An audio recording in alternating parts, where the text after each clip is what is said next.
What it do, y'all, and welcome back to my channel. So for today's video, I'm here to bring you guys another video in my Must Have Must Gag series. This is my series I created inspired by Samantha March's Will I Buy It series. I always have her series and the community playlist linked down below, as well as all the Instagram pages that I follow to get all this makeup knowledge. And lastly, but certainly not least, I always have all of the items listed and linked down below. If there's an asterisk behind that link, that means it is an affiliated link. If you shop through it, I do get a small commission. Otherwise, no big deal at all. I'm just very happy that you're here to talk with me about new makeup. But there is a twist in today's video, and I'm not necessarily talking about new makeup in the sense of this last week since I previously done a new makeup releases.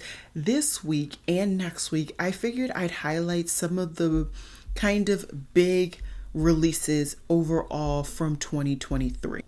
And so for today, I feel like I want to talk mainly about the controversial releases from 2023. Now, this is with me kind of taking a really quick breath of trend mood, mainly, and other Instagram pages that I do link down below. And I just went through and pinned any post that I thought was really controversial, any release like that, so I can talk to you guys. So I will scoot over. I'll keep the tree in my background, and we'll put the images over here. And this is just a conversation, right? This is really just about my opinions, my perspective. So yeah, let's just get into it.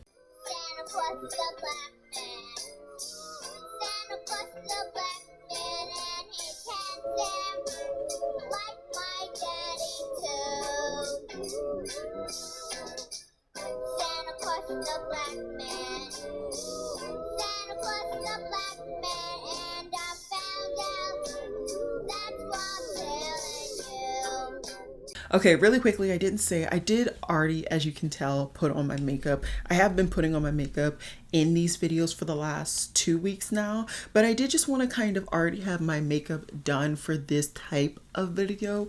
That way I can just really talk about my thoughts on the respective products. But this video or this makeup look was recorded, and when that video does go live, I will have it linked down below for you guys. But until then, of course, everything will be listed down below and linked for what's on my face. One of the first things that I think was super controversial at the point of it launching, which was January 2nd, by the way, was the Charlotte Tilbury highlighters. So many people really loved her previous highlighters that she had released in 2022, which, if memory serves me correctly, she released at least one. She may have released two different varieties of highlighters in 2022.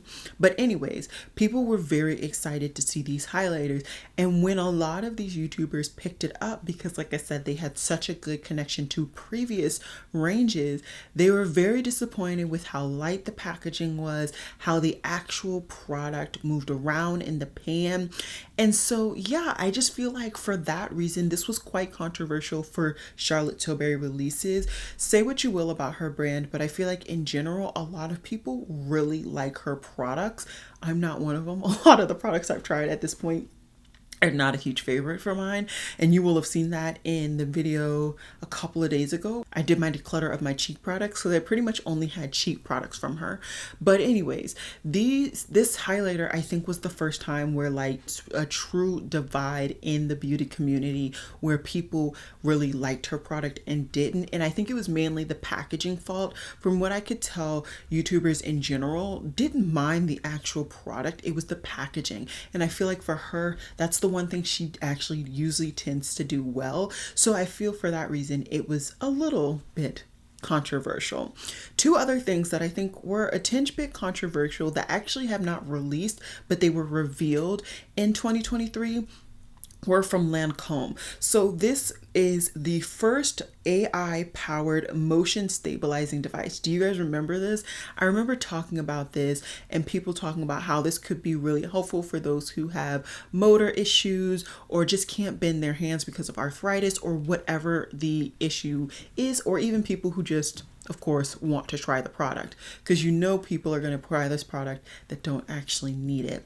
And I feel like for that reason, it was super controversial, right? Not for the actual product. I think in general, everybody was okay with the product being released, but for the price. Now, once again, as always, once you have the first of something, it's always going to be obscenely expensive. So you see that in like cars nowadays, where you have the first air car or hover car or whatever that has been like released and people are like pre-ordering the actual vehicle is really expensive. Same with this. I mean, granted, the price tags are completely different, but this is definitely, you know, a thing that I think is really interesting, that so many people were so kind of appalled by this product. Same with the other one coming from L'Oreal, and this time it is the Brow Magic. And basically this was supposed to be kind of an applicator product, specifically I guess for your brows.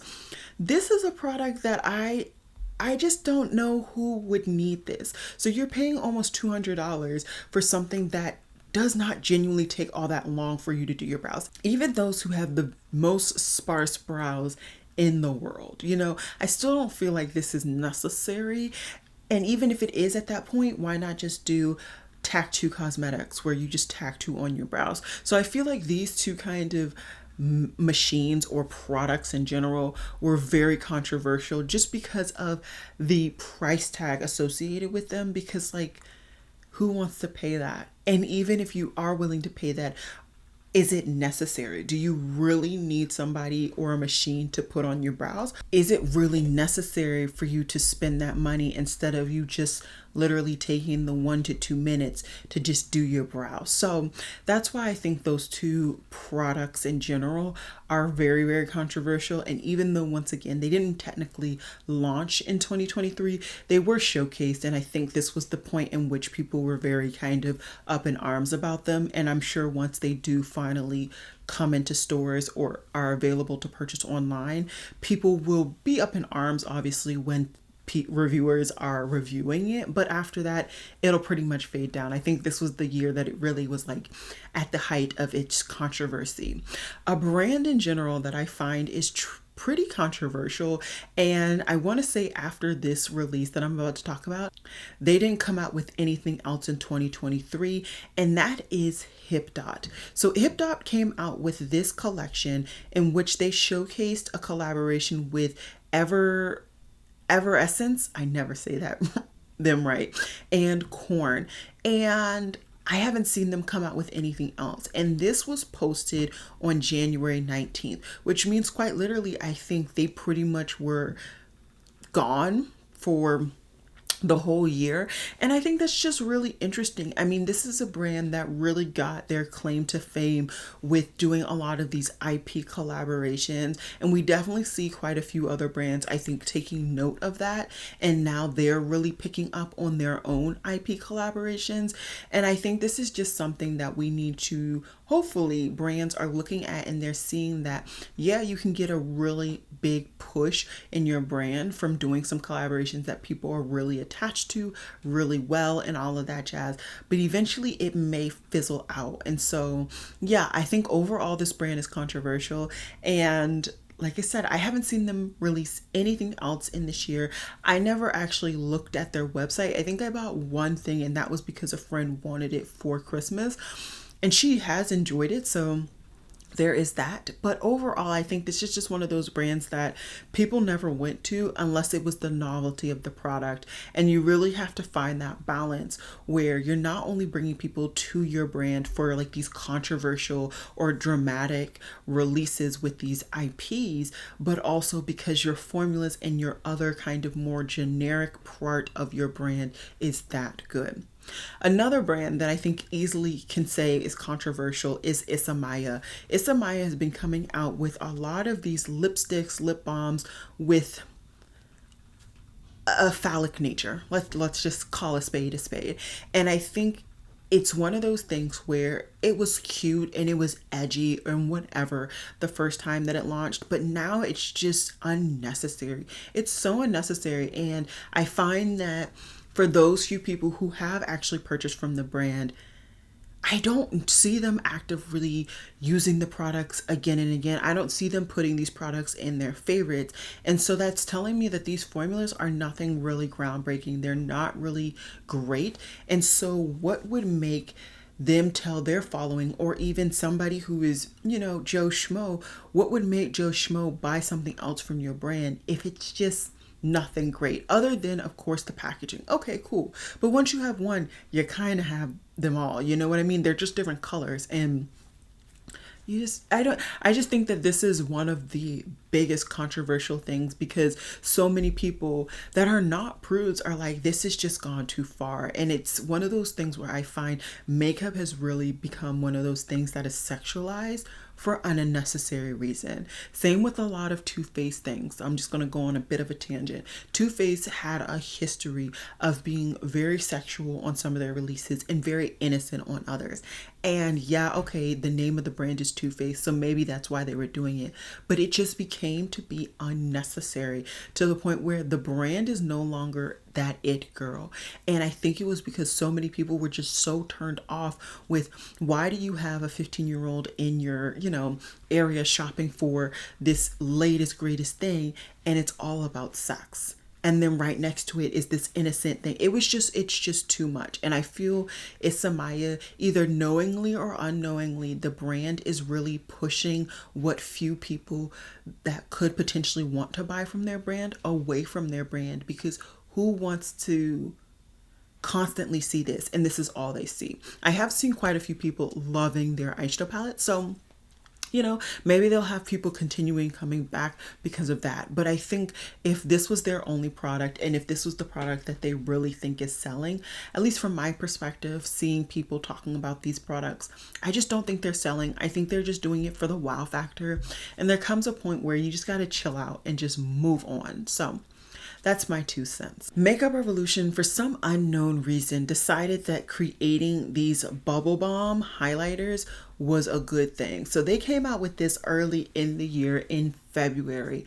And these are pretty much a blown up version of the little petri dish experiment shadows that we saw coming from Huda Beauty right around the time of COVID, actually. And I know a lot of beauty YouTubers were like making a joke about it, saying how, she has a petri dish, she has COVID or disease or whatever. And I just think that, okay, Huda Beauty had it, right? She seems to always come out with these very unique and interesting releases and product formulations. But if you saw any of those videos, pretty much people were like, this is stupid, it's unnecessary. So the fact that Makeup Revolution then decided to make a big version as a highlighter, I just don't understand. I don't think I saw one person review or talk about this product. I don't even think, if there was, anybody said this was a favorite. It just doesn't seem like it was necessary. And this is just one of those things where, like, I think it's very controversial of Makeup Revolution to constantly be taking what somebody else does and making it theirs. I understand getting inspiration from a brand completely 100%, but I think it's just one of those things where, once again, Makeup Revolution has really turned a lot of people off of their brand, because they're constantly just redoing things. Very similar to e.l.f. That has been pretty much e.l.f.'s MO all of 2023. They have taken things from bigger, well-known brands, the Charlotte Tilbury, the base thing that people like to use as like a as a moisturizer or even as a primer. They had duped the Milk Makeup gripping primer. I mean, the list continues to go on and on and on. They also recently just came out with a little clicky lipstick that recently, or kind of originally, came from Tarte. It's just one of those things where, like, if you constantly see this from a brand, it gets exhausting. Once again, I understand taking inspiration, and I definitely think that e.l.f. could have taken inspiration and done a different packaging, a different product.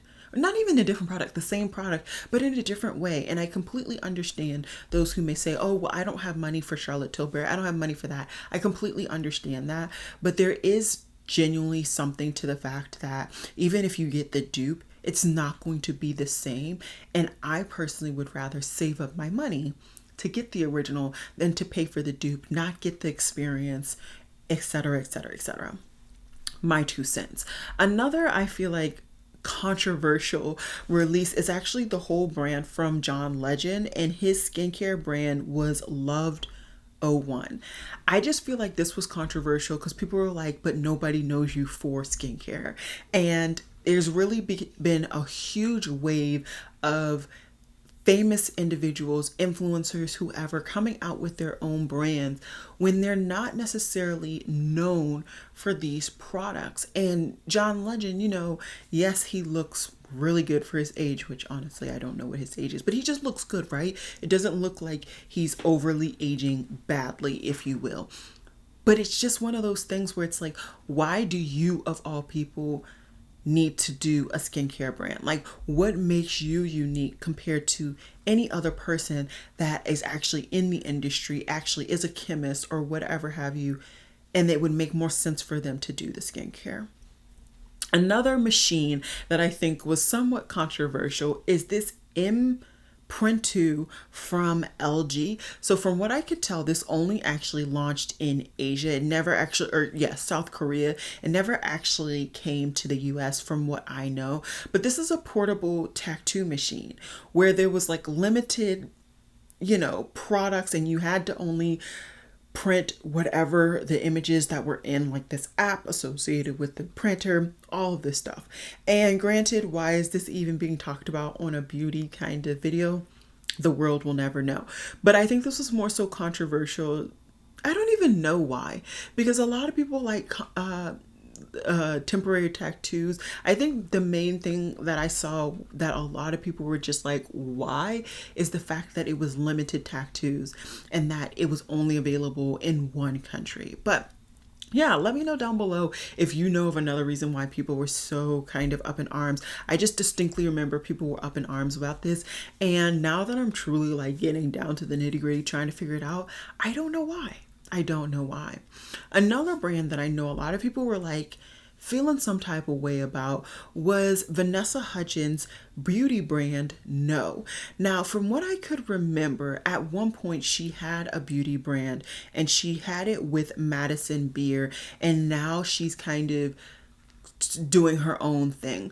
And I think once again, it's just another thing where it's like, you're a famous person, but are you known for your makeup? Not really. I mean, there's a difference between Lady Gaga with, always coming out, really setting the stage. Even Doja Cat. Doja Cat, for what you may say about the woman, she is known for really coming out with very unique looks and doing her own thing. So even her, in my opinion, it would make sense for her to come out with a makeup brand, right? But Vanessa Hudgens, as beautiful as she is, as much as I do think she wears makeup on a somewhat regular basis, I just don't know what her makeup brand would bring to the industry. And I think it's come to the point where if you're not bringing something unique or new to the industry, why are you creating a brand? And I think that is the crux of why a lot of these influencer and, of course, famous people brands are just kind of side-eyed a lot. Do I care? Not really. I'm more so just intrigued and interested on knowing what you're going to do that is unique, that is interesting, and that I could potentially find value in. But so far, from what I know, the brand hasn't actually launched. Once again, it was just kind of showcased in 2023. A lip product, a makeup product, if you will, that was very controversial were these Makeup by Mario Moisture Glows. So a lot of people, I feel like, were very on it's great or it's terrible. Saw quite a few people talking about how this lip product was sticky and tacky and the shine didn't stay for a long period of time. And then I saw other people saying, cheering this on and raving about how good it is. And so I think this is another one of those products where it's like, it depends on you. It depends on, I think, honestly, the amount of surface on your lips. I think it depends on how you apply the product. Maybe even your lip kind of, I don't want to say skin type, but skin type, right? So your lips may be super, super dry. Your lips may be Can you have oily lips? But you know what I'm trying to say. There's so many things that come into play to determining why a product works and why it doesn't.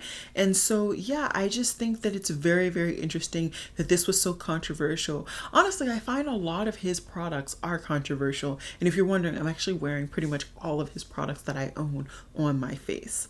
So I talked about Elf earlier and how they tend to continue to like dupe out brands that is just at an unnecessary rate, and a collection that I think they truly were authentically them and really it was very unique was this Elf and American Eagle collection.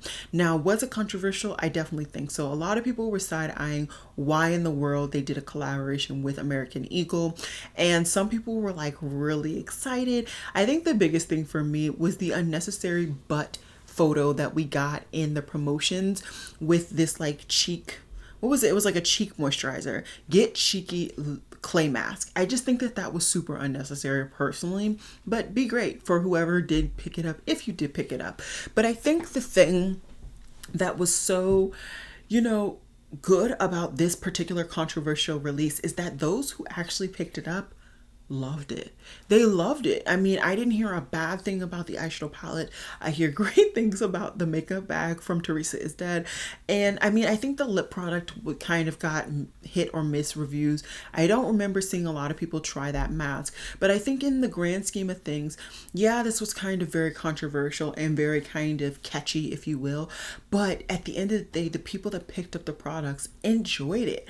And I think this was just definitely one of those products that at the height of Elf releasing their own unique releases for the year, it really got people thinking about going to Elf, trying the brand, and that's good. I think there's a difference between these controversial releases that are really just surface level and then these other controversial releases that are genuinely good.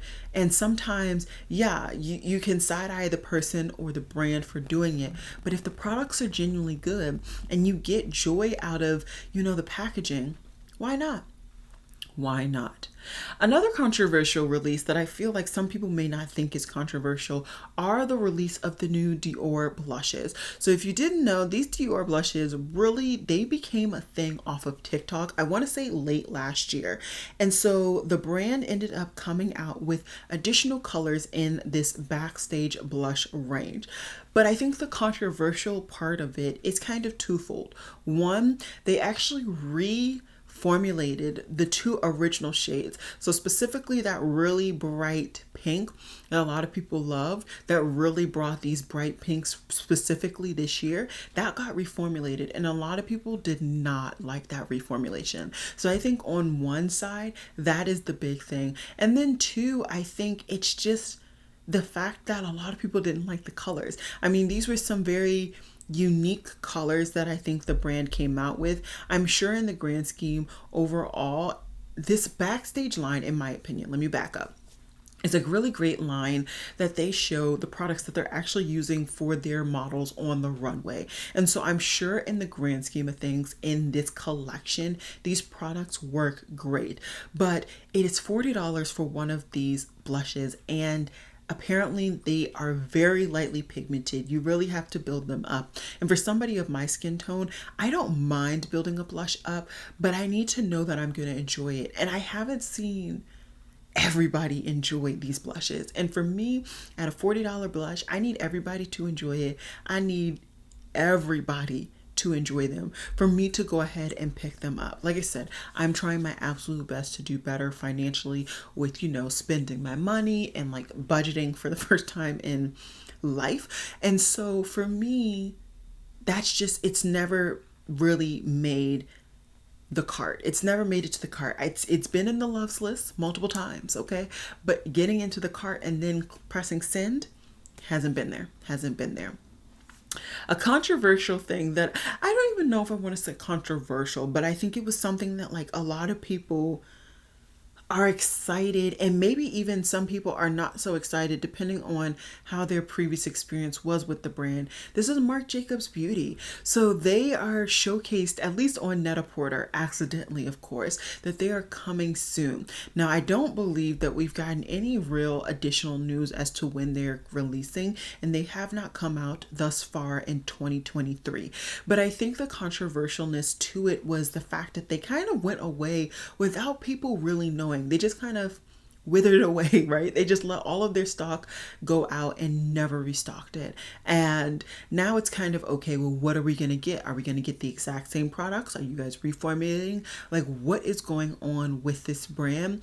And I think that would be kind of the more controversial thing, because at this point, if they came out with all of the things from their previous years, it's not going to really hit a dent, because at the end of the day, makeup is constantly being upped. You know, the formulas are doing better, the shade matches are better, all of that stuff. And so these brands really need to bring 100% A game, or it's just not going to really make it in this market. So I'll be very interested to see how the brand does in the long run. One of the biggest controversial releases from indie brands is this release from Caladios. So this is the release where they had the 2 blushes and like all of the lip glosses, and this release was it was 4 blushes. Very controversial. You know, you had so many different people speaking up about this. And what I loved about this controversial release is it was not just the people who were customers, just generic customers interested in potentially picking up, or even the YouTubers that didn't get PR. It was the YouTubers that got PR, the YouTubers that have a genuine relationship with the brand, that were like, this is not okay. Because there's definitely a difference with you really sticking to a certain aesthetic, a certain vibe, and fleshing out a collection range for lighter skin tone. Completely understand that. But on the flip side, they've not done that for darker skins and tones, and I feel like they're constantly not doing that for darker skin tones. And that's where I've kind of it feels like the straw that broke the camel's back with the brand. I love this brand. The brand has great quality in my opinion, but the inclusivity to me is just not there. And that's truly the crux of this controversy with this release, and honestly I think in the grand scheme of things with the brand. There's so many people that have in my personal comments that have said since pretty much 2022 that they no longer want to support the brand because they're not inclusive with who they're sending the PR with, and just honestly their shades of the products that they're releasing.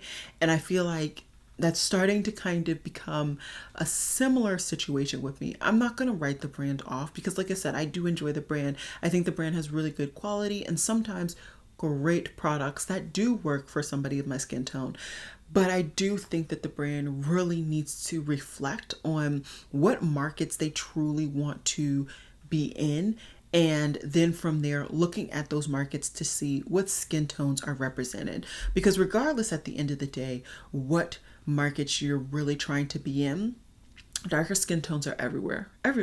The skin tones of the world are no longer black and white. You know, there's so much of a variety and so much of a gradient that I think I hope they really do take into consideration what their customer base has said specifically with that release. Another release that was super controversial, this comes from Keys. A lot of people were like up in arms about this particular release because of the fact that Alicia Keys had vocalized that she was not wearing makeup anymore, all of this. And then she came out with this brand, I want to say 2022, maybe 2021, where she didn't have any genuine makeup. It was very kind of balmy products. This year was the first year, if memory serves me correctly, that she started coming out with more kind of makeup-y products. So this is like more of like a foundation based tint type situation. And people were up in arms like, oh, you're the one who said you don't do this. You're the one who doesn't say that. Are people not supposed to evolve, change, move forward? You have to understand, at the point of her saying that, the makeup industry, the beauty industry as a whole in the Western markets did not have tints, moisturizers like that. They weren't really popular. They weren't very easily accessible. Now they are. And so the concept of wearing makeup now is no longer the cakey full makeup, full contour, full beat that you saw in those times. And so for me, I never really had an issue with this particular release personally. Although it was definitely controversial, you can't not say that it wasn't. For me, it was one of those things where this is just the evolution of where makeup is and where she's comfortable wearing makeup personally. Whether you like that she created a brand or not, that's up for debate. I'm not gonna kind of tell you how to feel on that.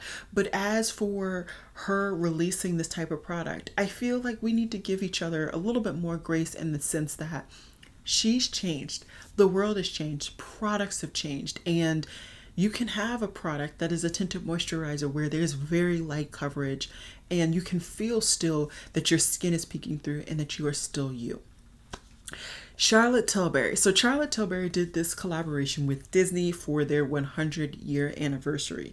And I feel like this was controversial just in the fact that people were like, you just tacked on, basically different cases of the same product. There was no new products except for the bag, which a lot of people didn't even like the bag, and that's it.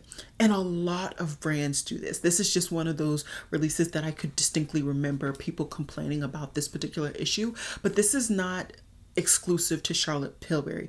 A lot of brands do this, and I find that this is definitely something that is no longer accepted in this type of beauty space. Now, the normal consumer or the average consumer, maybe, but in this space where we're so critical, we're actually keeping up with makeup releases, all of that, it's no longer accepted. All you're doing is just asking for our money for old products. Now, maybe if the product is something that you need to replace at the time that it is limited edition and you like it, fine, be great.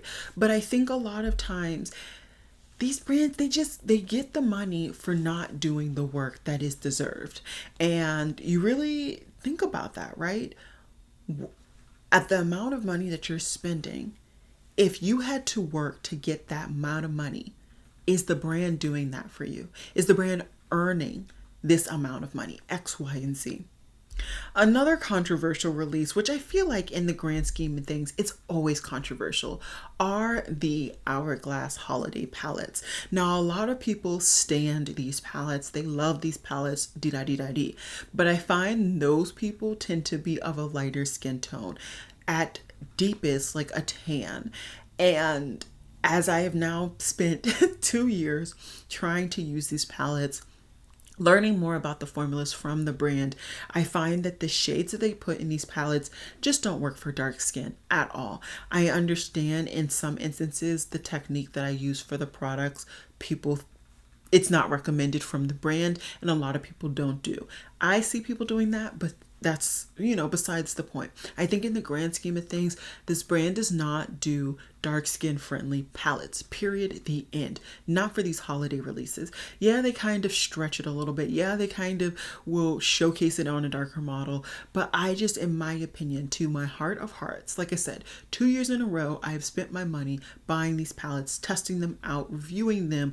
And the more time I spend with them, the more product I use, it's not it. So for me, it's more so controversial on the lack of shade range, as is unfortunately, at home with the brand. But yeah, this is kind of, like I said, the camel's back for me with this brand, specifically with these palettes.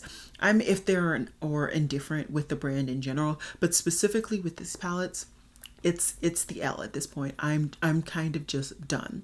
Another brand that comes out with some very unique, kind of controversial / a little bit of viral products is Vacation. So the one that I particularly pinned is these Arizona lip balms. And I find it just very interesting how, once again, this brand came in saying that they were very vintage aesthetic and very kind of for a vacation. And a lot of their products truly are that. They had the whipped cream SPF. They now have the Arizona lip balms, which honestly, Arizonas are not out of style. I don't care what nobody says. They're still good, although they're more expensive now, which is not okay. They used to be 99 cents. But I still think that Arizonas are in style, so I feel some type of way about particularly this release. But I also just think that it's controversial because this brand, they really do only IP collaborations. And like I referenced earlier in the video with Hip Dot, there's going to come a point where I think they can just like no longer keep their customer base coming back unless they have their own solid collections and products. Another very controversial release, once again, is coming from, actually I haven't talked about this brand yet, is Cara Beauty. So they came out with this tin for the cookie tin for I think around Thanksgiving time, right? Yeah, November 13th. So right around Thanksgiving time. And it makes sense, especially for the time period. A lot of people are talking about what's in the cookie jar, okay? And it's either, of course, cookies or a sewing kit or something like that. And I definitely like the kind of novelty to this, but at the same time, it's so controversial because of those pans. Those pans are atrocious. You also have a sponge in there. You have brushes in there. So if somebody is actively using this as an eyeshadow palette for their daily use, within like a month, this palette is one, going to be looking a hot mess because not all of the products are going to be in their place. But two, the pans. I can't. I really can't. And I'm never really that person. There have been a handful of releases throughout the years where I have felt that way. This is the worst offender. It's the worst offender. That palette looks hideous. And you could have done so much better, in my opinion, with this palette, but they didn't. So yeah, for me, this is controversial because of those hideous pans. And then last but certainly not least, I'm gonna end this video with a release from Hermes. And Hermes, I don't know how long their beauty range has been a thing, but I do know that a lot of people hate these pans as well. These don't offend me nearly as much as the Cara Beauty. The Cara Beauty offend my soul to the deepest depths, okay? The deepest depths. But these Hermes, they're just more annoying than anything. I think the color schemes are fine. For me, the most controversial and truly insulting thing about these palettes are the price. It is $108 per each palette. For 4 shadows, absolutely not. Absolutely not. I understand liking luxury. I understand spending money on luxury makeup. I've done it. I understand. But that, absolutely not. Never. So yeah, that's it. That's all I got for you guys today. I feel like this got a tinge bit spicy. I tried to keep it in, but it still felt a tinge bit spicy overall with just the different types of releases. And like I said, I think there are different reasons why a brand or a product can be controversial. And I would genuinely love to hear you guys' opinions down below, because truly at the end of the day, what is controversial, what isn't, what is cute, what isn't, what is viral, and what isn't is very much opinion based. And so these are just my opinions on about 20 products. I would love to hear your opinions down below. And yeah, if you like this video, go ahead and give this video a thumbs up. If you haven't, go ahead and subscribe to my channel. I would love to have you. And you can of course join the swag fam. But with that said, that's all I got for you guys today. I will see you guys in my next video. Bye guys.